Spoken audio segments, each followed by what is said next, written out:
मध्ये आता जल्लोष झालेले आहे, कारण एक एक निकाल आहेत ते लागलेले आहेत आणि नगरसेवक पदाचे उमेदवार निवडून आलेले आहेत आणि गुलाल लावून या ठिकाणी जल्लोष आहे तो कोल्हापूरमध्ये होताना आपल्याला पाहायला मिळतोय. कोल्हापुरात आपण जर बघितलं तर कोल्हापूर जिल्ह्यात अनेक ठिकाणचे कल आलेले आहेत, अनेक ठिकाणी या ठिकाणी विजयी घोषित आहे ते केलेत आणि त्याच्यानंतर या कागलमध्ये खांद्यावर उचलून गुलालाची उधळण करून या ठिकाणी जल्लोष होताना आपल्याला पाहायला मिळतोय. कारण पहिल्या फेरीतले सगळे निकाल आलेले आहेत, काही नगरसेवक आहेत ते विजयी झालेले आहेत आणि म्हणूनच या ठिकाणी त्यांचे समर्थक जल्लोष करताना आपल्याला पाहायला मिळतात.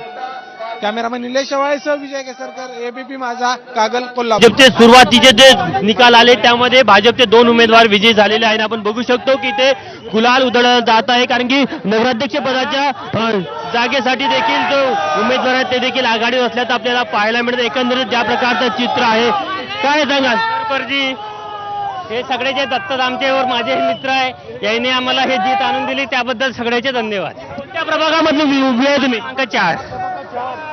नगराध्यक्ष किती पदांनी आघाडीवर आहे ते नाही माहित मला. जर का तुम्ही बघितलं तर जल्लोषाला सुरुवात झाली आहे.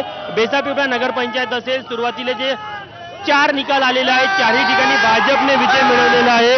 आपण बघू शकतो की कार्यकर्त्यांचा एक जोश आहे, उत्साह आहे आणि कुठेतरी एक अपेक्षेप्रमाणे त्यांना निकाल लागताना दिसत आहे. त्यांनी जे भावना व्यक्त केल्या की कुठेतरी नागपूरचे पालकमंत्री चंद्रशेखर बावनकुळे असेल, राज्याचे मुख्यमंत्री देवेंद्र फडणवीस असेल, जे नागपूरमधून येतात आणि त्यांच्या या विजयामध्ये मोठं योगदान आहे. ज्या प्रकारे आपण बघू शकतो की विजयी उमेदवार आहे हे देखील इकडे कार्यकर्ते